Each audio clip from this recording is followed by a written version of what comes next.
नमो भगवते गोविंदाय नमः। प्यारे भक्तजनों, आज आप सभी श्रवण करेंगे भागवत पुराण कथा तृतीय अध्याय भक्ति के कष्ट की निवृत्ति। नारद जी कहते हैं, अब मैं भक्ति, ज्ञान और वैराग्य को स्थापित करने के लिए प्रयत्न पूर्वक श्री सुखदेव जी के कहे हुए भागवत शास्त्र की कथा द्वारा उज्जवल ज्ञान यज्ञ करूंगा। यह यज्ञ मुझे कहाँ करना चाहिए? आप इसके लिए कोई स्थान बता दीजिए। आप लोग वेद के पारगामी हैं, इसलिए मुझे इस सुख शास्त्र की महिमा सुनाइए। ये भी बताइए कि श्रीमद् भागवत की कथा कितने दिनों में सुनानी चाहिए और उसके सुनने की विधि क्या है? सनकादि बोले, नारद जी, आप बड़े विनीत और विवेकी हैं। सुनिए, हम आपको ये सब बातें बताते हैं। हरिद्वार के पास आनंद नाम का एक घाट है। वहाँ अनेकों ऋषि रहते हैं तथा देवता और सिद्ध लोग भी उसका सेवन करते रहते हैं। भांति भांति के वृक्ष और लताओं के कारण वह बड़ा सा घन है और वह बड़ी कोमल नवीन बालू बिछी हुई है। वह घाट बड़ा ही सुरमय और एकांत प्रदेश में है। वह हर समय सुनहले कमल की सुगंध आया करती है। उसके आसपास रहने वाले सिंह, हाथी आदि परस्पर विरोधी जीवों के चित्त में भी वैर भाव नहीं है। वहाँ आप बिना किसी विशेष प्रयत्न के ही ज्ञान यज्ञ आरंभ कर दीजिए। उस स्थान पर कथा में अपूर्व रस का उदय होगा। भक्ति भी अपने आंखों के ही सामने निर्बल और जरा जीर्ण अवस्था में पड़े हुए ज्ञान और वैराग्य को साथ लेकर वहां आ जाएगी। क्योंकि जहां भी श्रीमद् भागवत की कथा होती है, वहां ये भक्ति आदि अपने आप पहुंच जाते हैं। वहां कानों में कथा के शब्द पढ़ने से ही तीनों तरुण हो जाएंगे। सूत जी कहते हैं, इस प्रकार कहकर नारद जी के साथ सनकादि भी श्रीमद् भागवत कथा मृतिका पान करने के लिए वहां से तुरंत गंगा तट पर चले आए। जिस समय वे तट पर पहुंचे, भूलोक, देवलोक और ब्रह्मलोक सभी जगह इस कथा का हल्ला हो गया। जो भागवत कथा के रसिक विष्णु भक्त थे, वे सभी श्रीमद् भागवत मृतिका पान करने के लिए सबसे आगे दौड़ दौड़ कर आने लगे। भृगु, वशिष्ठ, चवन्य, गौतम, मेधातिथि, देवल, देवरात, परशुराम, विश्वामित्र, साकल, मार्कांडेय, दत्तात्रेय, पिपलाद, योगेश्वर, व्यास और पराशर, छाया, सुख, जाजली और जहू आदि सभी प्रधान मुनिगण अपने अपने पुत्र, शिष्य और स्त्रियों समेत बड़े प्रेम से वहां आए। इनके सिवा वेद, वेदांत, मंत्र, तंत्र, सहस्त्र, पुराण और चाहो शास्त्र भी मूर्तिमान होकर वहां उपस्थित हुए। गंगा आदि नदियां, पुष्कर आदि सरोवर, कुरुक्षेत्र आदि समस्त क्षेत्र, चारी दिशाएं, दंडक आदि वन, हिमालय आदि पर्वत तथा देव, गंधर्व और दानव आदि सभी कथा सुनने चले आए। जो लोग अपने कौरव के कारण नहीं आए, महर्षि भृगु उन्हें समझा बुझा कर ले आए। अब कथा सुनाने के लिए दीक्षित होकर श्री कृष्ण परायण सनकादि नारद जी के दिए हुए श्रेष्ठ आसन पर विराजमान हुए। उस समय सभी श्रोताओं ने उनकी वंदना की। श्रोताओं में वैष्णव, विरक्त, सन्यासी और ब्रह्मचारी लोग आगे बैठे और उन सबके आगे नारद जी विराजमान हुए। एक और ऋषिगण, एक और देवता, एक और वेद और उपनिषद आदि तथा एक और तीर्थ बैठे और दूसरी ओर स्त्रियां बैठी। उस समय सब और जय जयकार, नमस्कार और शंखों का शब्द होने लगा और अबीर, गुलाल, खील एवं फूलों की खूब वर्षा होने लगी। कोई देव श्रेष्ठ तो विमानों पर चढ़कर वहां बैठे हुए सब लोगों पर कल्प वृक्ष के पुष्पों की वर्षा करने लगे। सूत जी कहते हैं, इस प्रकार पूजा समाप्त होने पर जब सब लोग एकाग्रचित हो गए, तब सनकादि ऋषि महात्मा नारद को श्रीमद् भागवत का महात्म्य स्पष्ट करके सुनाने लगे। सनकादि ने कहा, अब हम आपको इस भागवत शास्त्र की महिमा सुनाते हैं। इसके श्रवण मात्र से मुक्ति हाथ लग जाती है। श्रीमद् भागवत की कथा का सदा सर्वदा सेवन वादन करना चाहिए। इसके श्रवण मात्र से श्री हरि हृदय में आ विराजते हैं। इस ग्रंथ में 18,000 श्लोक और 12 स्कंध है तथा श्री सुखदेव और राजा परीक्षित का संवाद है। आप यह भागवत शास्त्र ध्यान देकर सुनिए। यह जीव तभी तक अज्ञानवश इस संसार चक्र में भटकता है जब तक क्षण भर के लिए भी कानों में इस सुख शास्त्र की कथा नहीं पढ़ती। बहुत से शास्त्र और पुराण सुनने से क्या लाभ है? इससे तो व्यर्थ का भ्रम बढ़ता है। मुक्ति देने के लिए तो एकमात्र भागवत शास्त्र ही गरज रहा है। जिस घर में नित्य प्रति श्रीमद् भागवत की कथा होती है वह तीर्थ रूप हो जाता है और जो लोग उसमें रहते हैं उनके सारे पाप नष्ट हो जाते हैं।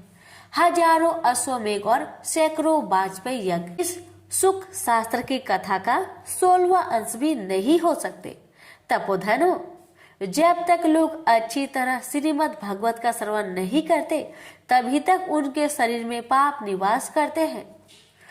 फल की दृष्टि से इस सुख शास्त्र कथा की समता गंगा गया, काशी पुष्कर या प्रयाग कोई तीर्थ भी नहीं कर सकता। यदि आपको परम गति की इच्छा है तो अपने मुखों से ही श्रीमद् भागवत के आधे अथवा चौथाई श्लोक का भी नित्य नियम पूर्वक पाठ कीजिए। ओमकार, गायत्री, पुरुष सूक्त तीनों वेद श्रीमद् भागवत।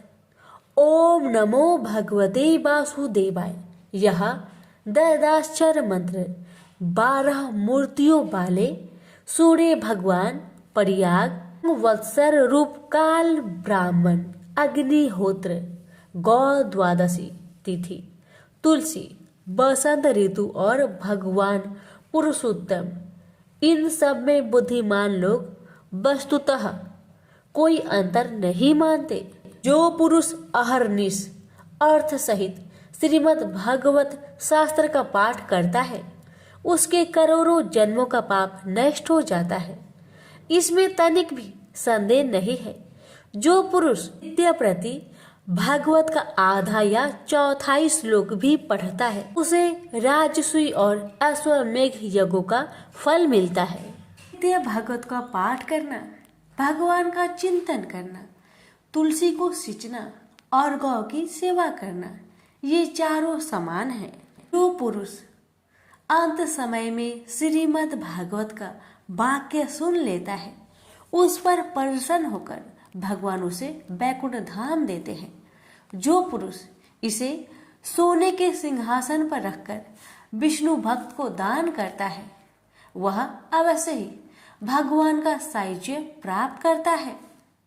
जिन दुष्टों ने अपनी सारी आयु में चित्त को एकाग्र करके श्रीमद् भागवत मृत का थोड़ा सा भी रसास्वादन नहीं किया उसने तो अपना सारा जन्म चांडाल और गंध के समान व्यर्थ ही गवा दिया। वह तो अपनी माता को प्रसव पीड़ा पहुंचाने के लिए ही उत्पन्न हुआ। जिसने इस सुख शास्त्र के थोड़े से भी वचन नहीं सुने वह पाप आत्मा तो जीता हुआ भी मुर्दे के समान है। पृथ्वी के भार स्वरूप उस पशु तुल्य मनुष्य को धिक्कार है। यो स्वर्ग लोक में देवताओं में प्रधान इंद्र आदि कहा करते हैं। संसार में श्रीमद् भागवत की कथा का मिलना अवश्य ही कठिन है। जब करोड़ों जन्मों का पुण्य होता है तभी इसकी प्राप्ति होती है। नारद जी, आप बड़े ही बुद्धिमान और योग निधि है। आप प्रयत्न पूर्वक कथा श्रवण कीजिए। इसे सुनने के लिए दिनों का कोई नियम नहीं है। इसे तो सर्वदा ही सुनना अच्छा है। सत्य भाषण और ब्रह्मचार्य पालन पूर्वक सर्वदा ही सुनना श्रेष्ठ माना गया है, किंतु कलयुग में ऐसा होना कठिन है। इसलिए इसकी सुखदेव जी ने जो विशेष विधि बताई है वह जान लेनी चाहिए। कलयुग में बहुत दिनों तक चित्त की वृत्तियों को बस में रखना, नियमों में बंधे रहना और किसी पुण्य कार्य के लिए दीक्षित रहना कठिन है। ये सप्ताह श्रवण की विधि है।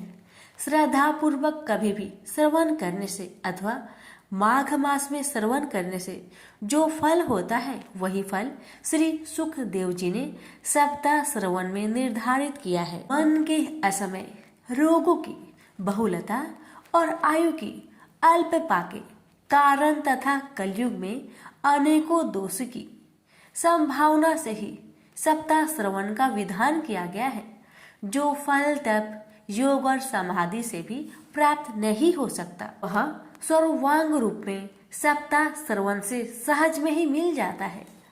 सप्ताह श्रवण यज्ञ से बढ़कर है, व्रत से बढ़कर है, तप से कहीं बढ़कर है, तीर्थ सेवन वन से तो सदा ही बड़ा है, योग से बढ़कर यहाँ तक कि ध्यान और ज्ञान से बढ़कर है। अजी इसका विशेषता का कहाँ तक वर्णन करे, यह तो सभी से बढ़कर चढ़कर है। रौनक जी ने पूछा, सूत जी यह तो आपने बड़े आश्चर्य की बात कही है। अवश्य ही यह भगवत पुराण योग वेता ब्रह्मा जी के भी आदि कारण श्री नारायण का निरूपण करता है, परंतु यह मोक्ष की प्राप्ति में ज्ञान आदि सभी साधनों का तिरस्कार करके इस युग में उनसे भी कैसे बढ़ गया। सूत जी ने कहा, सौनक जी जब भगवान श्री कृष्ण इस धाराम धाम को छोड़कर आपने नित्य धाम को जाने लगे, तब उनकी मुखा रविंद्र से एकादश स्कंद का ज्ञानोपदेश सुनकर भी उद्धव जी ने पूछा। उद्धव जी बोले, गोविंद अब आप तो अपने भक्तों का कार्य करके परम धाम को प्रार्थना चाहते हैं, किंतु मेरे मन में एक बड़ी चिंता है, उसे सुनकर आप मुझे शांत कीजिए। अब घोर कालिकाल आया है, समझिए, इसलिए संसार में फिर अनेकों दुष्ट प्रकट हो जाएंगे। जब उनके संग गर से जब अनेकों सत्पुरुष भी उग्र प्रकृति के हो जाएंगे, तब उनके भार से दबकर यह गुरुपिनी पृथ्वी किसकी शरण में जाएगी।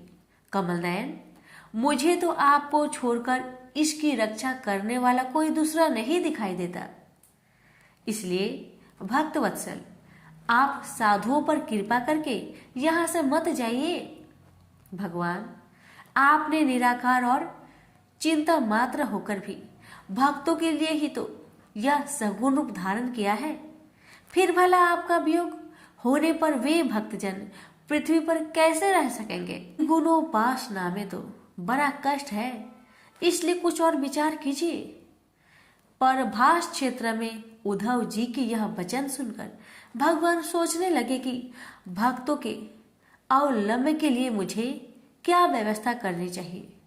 सौनक जी, तब भगवान ने अपनी सारी शक्ति भगवत में रख दी। वे अंतर ध्यान होकर इस भागवत समुद्र में प्रवेश कर गए, इसलिए यह भगवत की साक्षात शब्दमयी मूर्ति है। इसके सेवन, श्रवण, पाठ अथवा दर्शन से ही मनुष्य के सारे पाप नष्ट हो जाते हैं। इसी से इसका सप्ताह श्रवण सबसे बढ़कर माना गया है, और कलयुग में तो अन्य सब साधनों को छोड़कर यही प्रधान धर्म बताया गया है। काली काल में यही ऐसा धर्म है जो दुख, दरिद्रता, दुर्भाग्य और पापों की सफाई कर देता है, काम, क्रोध आदि शत्रुओं पर विजय दिलाता है। अन्यथा भगवान की इस माया से पीछा छुड़ाना देवताओं के लिए भी कठिन है। मनुष्य तो इसे छोड़ ही कैसे सकते हैं। अतः इससे छूटने के लिए भी सप्ताह श्रवण का विधान किया गया है। सूत जी कहते हैं, सौनक जी, जिस समय सनकादि मुनीश्वर इस प्रकार सप्ताह श्रवण की महिमा का बखान कर रहे थे, उस सभा में एक बड़ा आश्चर्य हुआ। उसे मैं तुम्हें बतलाता हूँ, सुनो। हाँ, तरुण व्यवस्था को प्राप्त हुए, अपने दोनों पुत्र को साथ लिए विशुद्ध प्रेम रूपा भक्ति बार बार श्री कृष्ण गोविंद हरे मुरारे हे नाथ नारायण वासुदेवाय आदि भगवान नामों का उच्चारण करते हुए अकस्मात प्रकट हो गई। सभी सदस्यों ने देखा कि परम सुंदरी भक्ति रानी भगवत के अर्थों का आभूषण पहने वहां पधारी। मुनियों की उस सभा में सभी यह तर्क वितर्क करने लगे कि ये यहाँ कैसे आई, कैसे प्रविष्ट हुई। तब सनकादि ने कहा, ये भक्ति देवी अभी अभी कथा के अर्थ से निकली है। उनके ये वचन सुनकर भक्ति ने अपने पुत्रों समेत अत्यंत विनम्र होकर सनत कुमार जी से कहा। भक्ति बोली, मैं कल युग में नष्ट प्राय हो गई थी। आपने कथा मृत से सींचकर मुझे फिर पुष्ट कर दिया। अब आप यह बतलाइए कि मैं कहाँ रहूं। यह सुनकर सनकादि ने उनसे कहा, तुम भक्तों को भगवान का स्वरूप प्रदान करने वाली, अन्य प्रेम का संपादन करने वाली और संसार रोगों को निर्मूल करने वाली हो। अतः तुम धैर्य धारण करके नित्य निरंतर विष्णु भक्तों के हृदय में ही निवास करो। कलयुग के दोष भले ही सारे संसार पर अपना प्रभाव डाले, किंतु वहां तुम पर इनकी दृष्टि भी नहीं पड़ सकेगी। इस प्रकार उनकी आज्ञा पाते ही भक्ति तुरंत भगवत भक्तों के हृदय में जा विराजी। जिनके हृदय में एकमात्र श्री हरि भक्ति निवास करती है, वे त्रिलोकी अत्यंत निर्धन होने पर भी परम धन्य है, क्योंकि इस भक्ति की डोरी से बंध कर तो साक्षात भगवान भी अपना परम धाम छोड़कर उनके हृदय में आकर बस जाते हैं। भूलोक में यह भगवान साक्षात पर ब्रह्मा का विग्रह है। हम इसकी महिमा कहाँ तक वर्णन करें। इसका आश्रय लेकर इसे सुनाने से तो सुनने और सुनने वाले दोनों का ही भगवान श्री कृष्ण की समता प्राप्त हो जाती है। अतः इसे छोड़कर अन्य धर्मों से क्या प्रयोजन है। प्रेम से बोलिए श्री कृष्ण भगवान की जय।